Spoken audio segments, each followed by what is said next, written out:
Voilà, assalamu alaikum, tout le diaspora malien à Paris, en beau blé de Foka Walimandon. Créateur of Waposi Nana Aoui Touni, Fofana Aruna, créateur of Waposi Tassara, n'a des ségues que bureau qu'elle a, à des ségues, à des salaya, ou à courage de bala tout le temps. Ou à façon Joko, comment redonner. En bé façon de Numa Bella de Revo, Malin Den Bella Jedi. Mais bien un bureau Mikebi. Tous les diaspora maliens à Paris. Et Odo Anye Petini Doka Vocali Lame Anti-Katina Groupe Kono. Ko Petini Nyafo Nekonita Yeledo. Mais ala ere kana nene o Petini Nyekana Nyeka Kenani. Ok? Mais aye comment il faut diaspora malien ou Francie. Aka Vocali estopele Bamoloya. Ko aya fo parce que ko bara mandi diaspora malien ye kanga barake ko aya fo petini nyana ko ne ba fogo petini ne ma dele ka yi menga petini du ay nga kuma se ama fo fana aron lebe ka kuma fe anya ka fogo la me groupe insanfe neta yele atigi don neta yele don ay mi fo ka diaspora malien do ya ko ka aka vocali aga dawma parce que ndu sulende do no ima yunga kuma numbe ka tige ndu sulende do malin dem bela jeli faso den tugu no ba ka faso den tugu yala aya teme awna aw no de fosa anti katina gelenda wallahi bilay am no de fo ni mo mi ta fe ka yi wallahi bilay ni fo ni sarade suno on tanga gele bla mo si e ba fo on ni na kan o ta barake go bara de mandaw ye ebe se ka bara ki katema on kan ite yere nyini ki yere don folo yani ka kuma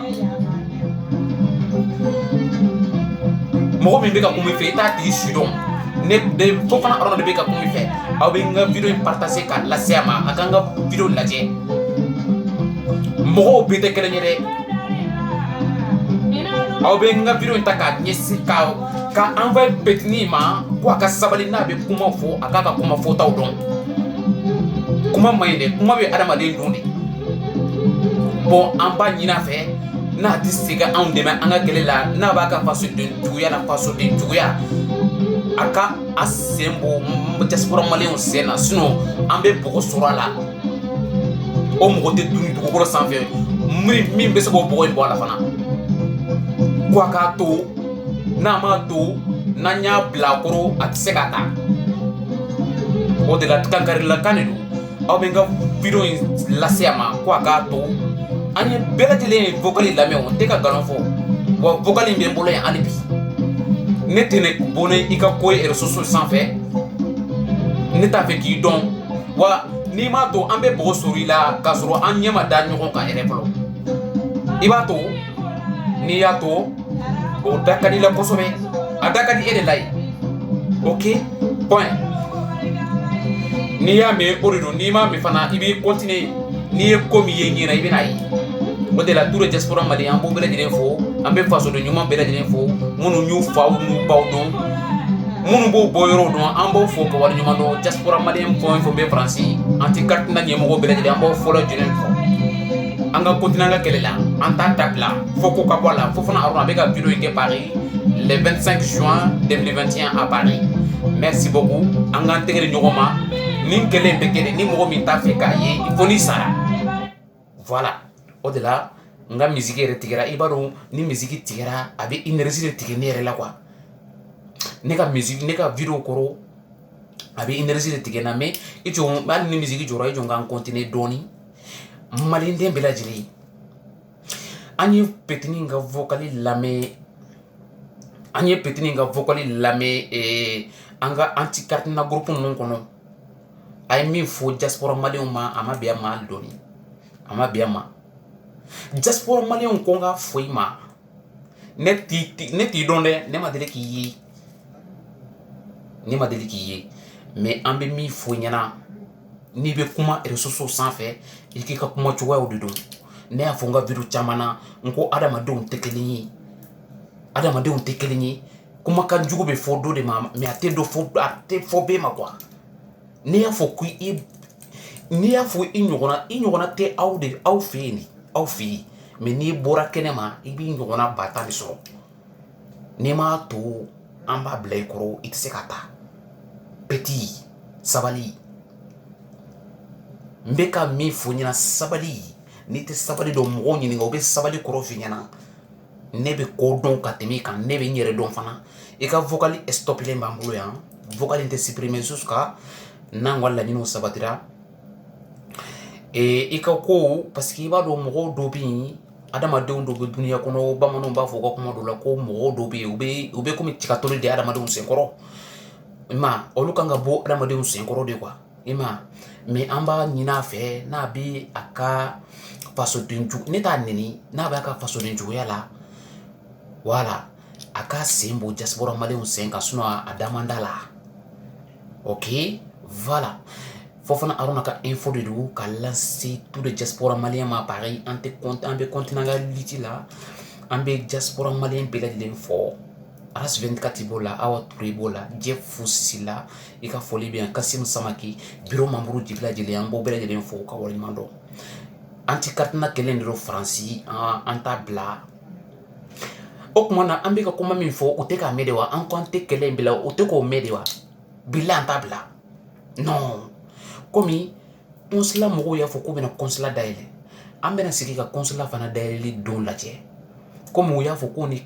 anti-Katina ɲɛmɔgɔw k'u bɛ sigi ka kuma n'u sera ka kuma anti-Katina ɲɛmɔgɔw ye n'u ye mun f'u ɲɛna n'u sɔrɔ u anti-Katina ɲɛmɔgɔ ninnu taw ma an bɛ sɔn an bɛɛ ni parce que ni anti-Katina ɲɛmɔgɔ ninnu sɔnna a bɛ komi an bɛɛ sɔnna déjà mais n'olu ma sɔn wa n'aw ye consulat in dayɛlɛ nin kan in kan an bɛ leçon d'aw ma leçon in tɛ bɔ aw kunkolo kɔnɔ o ye leçon filanan de ye parce que an ye leçon fɔlɔ d'aw ma déjà je pense que o dirigelen b'aw kunna bon an bɛna leçon filanan d'aw ma aw b'o fana pratiquer quoi o de la diaspora maliyɛnw bɛɛ lajɛlen fo fana Aruna n'a bɛ kuma ne bɛ kuma parce que ne bɛ n yɛrɛ dɔn adamaden n'i t'i yɛrɛ dɔn i tɛ se ka kuma réseaux sanfɛ ne tɛ n yɛrɛ fɔ fana yɛrɛ fɔ tɛ voilà mais vocal in nin video in aw b'a ta k'a lase petini ma ne ma parce que a ye vocal in ta k'a bila groupe in kɔnɔ ten tɔ directement ne tɛ bɔ n'i ka vocal ye ne yɛrɛ ka jogo t'o ye ka bɔ ni mɔgɔw ka vocal ye réseaux sanfɛ k'a fɔ ko a lamɛnni nin lamɛnni ou bien fɛngɛ ne ka sira t'o la mais minnu bɛ anti-Katina groupe ninnu kɔnɔ olu b'a dɔn mɔgɔ caman b'a dɔn an bɛ groupe min kɔnɔ mɔgɔ ba yirikaw don o y'i ka vocal in ta k'a lamɛn wa i ka vocal in an y'a stopper i ye ko min kɛ i man ka ko min kɛ o de la fo fana Aruna créateur Rofa Boost sara n'o man d'a ye a bɛ don anti-Katina groupe in kɔnɔ ka n ka numéro ta k'a bɛ n ka numéro ta voilà n'a tɛ se ka kuma ɲuman fɔ mɔgɔw ma réseaux sanfɛ a ka kuma bila kuma jugu tɛ fɔ bɛɛ ma o n'i y'a fɔ dɔ ma dɔrɔn i bɛ kun n'a kala ta de ok o de la tous les diaspora maliens à Paris an b'aw bɛɛ lajɛlen fɔ ka waleɲuman dɔn an ka continuer an ka lutte la an kana décourager n'an décourager la dɔw bɛ yɛlɛ an na ɲɛ tɛ mun da o de la an k'an tɛgɛ di ɲɔgɔn ma maliyɛnden bɛɛ lajɛlen an ka don donda kelen fɛ ka bɔ bɔda kelen fɛ adamaden i yɛrɛ de bɛ so i yɛrɛ ma fɔlɔ sa yanni mɔgɔ wɛrɛ k'i kanu f'i yɛrɛ k'i yɛrɛ fɛ e ma k'i yɛrɛ fɛ jɔn bɛ k'i fɛ jɔn kelen de bɛ k'i fɛ jamais e ma k'i yɛrɛ fɛ ne bɛ k'i fɛ yan o tuma ne ɲɛ mɔgɔ den de yan non o de la an bɛ aw bɛɛ lajɛlen fɔ vraiment hali manifestation laban min kɛra la République Paris an ma se ka se yen mais mɔgɔ caman sera yen ne yɛrɛ terikɛ kun bɛ yen Jigi Traoré an bɛ fɔ k'i waleɲuman dɔn depuis an fɔ Paris Mamadou Jabi an bɛ fɔ depuis an fɔ Paris Ale Dramé depuis an fɔ Brest an b'aw bɛɛ lajɛlen fɔ Jabira an bɛ fana fɔ depuis an fɔ Paris n'i ka denbaya bɛɛ lajɛlen ka foli b'an bolo yan o de la an tɛ sɛgɛn an tɛ ɲinɛ video in kɛ yen an t'a dabila mɔgɔ si ye voilà mɔgɔ t'anw da sara mɔgɔ ka page YouTube t'an ka page ye kuma min ka d'an ye an b'a fɔ mais anw tɛ mɔgɔ nɛni an ka page YouTube sanfɛ anw tɛ mɔgɔ nɛni parce que adamaden n'i b'i yɛrɛ dɔn dɔrɔn i tɛ mɔgɔ nɛni sa ne b'i nɛni mun na i bɛ mɔgɔ i b'a sɔrɔ e bɛ mɔgɔ nɛni fɛn i bɛ ka mɔgɔ min nɛni a tigi b'i ɲɛ fɛ fɛn dɔ la ou bien a tigi ne b'i nɛni mun na ne ka sira b'i la ne t'i nɛni yɛrɛ n'a ka di ye taga sankolo ni dugukolo in dun mais i tɛ se ka ne dun voilà o de la n kana taga fɔbali foyi video bɛ ka janya maliyɛnw n bɛna dɔɔni fɔ n ba marakakan na video lafɛn na après n bɛna salut d'a ma bamanankan na an bɛ video stoppé o de la assalamu alaikum mare mun sɔnni ka lemu o ka so kunini ke dite ma bana bisu ta o dingena o tana nya hame ngawanya mun ke fo fana aruna ni kreateur fo posto te sara hakati ne me chwa video nyana ni wara reso son kamo kan ta tambiro kan ta wanchunu o kan ta wallaka mare mun sɔnni ka lemu ewa ke video ten content na soni ka lemme ma bambara ni ma kasun kan ke taba o ke video jonku inai awa agara video be agara vocal be utuna wara anti carte na groupe kama ama gemo hari wonne ama gemo ide akana kona danga sibe nuga tu tana ai mogontu ani diga mogontu aga ne hon kono jaman honta hangana hon kono jaman da kundu hono wa wara kana sangenga hono wara kana sobenga angana hon kono strenda nga resource kama kundu soronta bana soronta moyi krisunya na ke urutu wa lemono unta ke urutu me krisunga urutu nke ta kono krisunya ure ni terinka hana mare manga ne ta kono krisunga ure ni terinka billa anta ya gum anta ni misine ka kene ni hono serga be retari ngau o ko suini ya krisunga ne na diga maka daga de terinka aka nanti terinka ni naka wallaki ibe ga dinga daga ninya aka na kenya me krisunga ne njoya ga ya aka tatu aka da dire aka da daga billa kan da kinya ga penga ko sa ne waye aka sagene e baro bamano ba fo ko taka sagi be gonde la suno bille ko ba no la e be taka kanadi iba sura no la atlete bouger non o de diaspora malien munu be français quoi o te bouger mais ni ko la na ma be uluma o ba yiri la quoi ka fo jaw be dugu ko lo 120 an hakilla samoro nyokona tena dugu ko lo 100 an mali dugu ko lo 100 tukuni ja ngana chama me mali kono alibi ambe diaspora malien ambe na yoroni mi foni yoroni na ay lame ko sobe ja samuru touré nyona do bambulu dulu sanfé o joye ras 24 ambi fo depuis en fo paris min kerila amadu malien dinsila ka ras 24 ka papier bloqué préfecture la o re digira na kateme kartina kelenima ni carte naka kelen bana o ma fo ko bena consulat daile kele flani na y a pas de souci consulat be daile mais au cas son anti carte na nyimo no fana tamare sinon ate daile point o temno ko kaboyi ni carte naka kele bana malien diaspora malien den bela jile amba nyina o bela jile fe anga wuli anga manifestation ni fenga oke anga kele ke as 24 ka papier ko ka voilà parce que ko in kera as 24 la diaspora malien de no fe on de a ko impe sono ara 24 men ka mankai naw ara 24 ka papier ba bulu aka passeport ba bulu aka carte na ba bulu mais avec amunu deme aka papier ou pe ka tien aw no fe aw yirete ka o chesre e malion ay sabali sa ay sabali mo ikagi refe doni mali autorité ou ay wuli ay malien flé aw malien flé jamana ko kan comme transition fanga mi na sisan no yi asimu ka fanga ye an ma kuma o kan fɔlɔ yani an ma kuma olu kan fɔlɔ an b'o fɔ k'o waleɲuman dɔn o bɛ ka min kɛ jamana in kɔnɔ a tɛ ka dogo mɔgɔ si la an b'o fɔ k'o waleɲuman dɔn an b'a fɔ ko mali vive de mali toujours an bɛ mali fɛ anw bɛ mali fɛ anw ye fasoden ɲumanw de toujours de ta mali bɛ taga ɲɛ cogoya min na anw b'o de nɔfɛ fana aruna créateur fo ko tɛ sara ne tɛ se kuma la min bɛ se ka dɔɔni fɔ ni sigira don minnu na mɔgɔw fana de bɛ lajɛ n bɛ n ka video partager réseaux sanfɛ a y'aw abonné waati bɛɛ lajɛlen ne tɛ kumakan jugu fɔ mɔgɔ ma ne tɛ mɔgɔ nɛni kangarelakan de do dɔrɔn k'a lase petini ma a ko a k'a to k'a ka sabali i b'a sɔrɔ ne dɔgɔnin yɛrɛ de do ne kɔrɔkɛ de do peut-être n yɛrɛ t'a dɔn yɛrɛ kɔni voilà n'a y'a sɔrɔ n ye kuma min fɔ n ka video kɔnɔ aw b'a bila commentaire kɔnɔ n'a ye n ka kuma ninnu ye mɔgɔ tɔɔrɔ quoi parce que adamaden i bɛ bila mɔgɔ dɔw kasi kɔnɔ k'a sɔrɔ i m'a tigi tɔgɔ fɔ kuma ka gɛlɛn dɛ i bɛ kuma dɔ fɔ kuma man ɲi i bɛ kuma dɔ fɔ i nana ka kuma in sɔrɔ dugukolo sanfɛ ka sa ka kuma in to yen mɔgɔ wɛrɛ bɛna kuma in ta k'a fɔ i kɔfɛ dugukolo sanfɛ tuguni o de la an ka sabali duniya tɛ foyi ye mɔgɔw tɛmɛna dugukolo de sanfɛ n'i yadara o yadara olu yadalen don ka tɛmɛ i kan i kɛra waritigi ye o olu kɛra waritigi ye ka tɛmɛ i kan i kɛra mɔgɔ façon i bɛ duniya i bɛ milieu de kɔnɔ ok point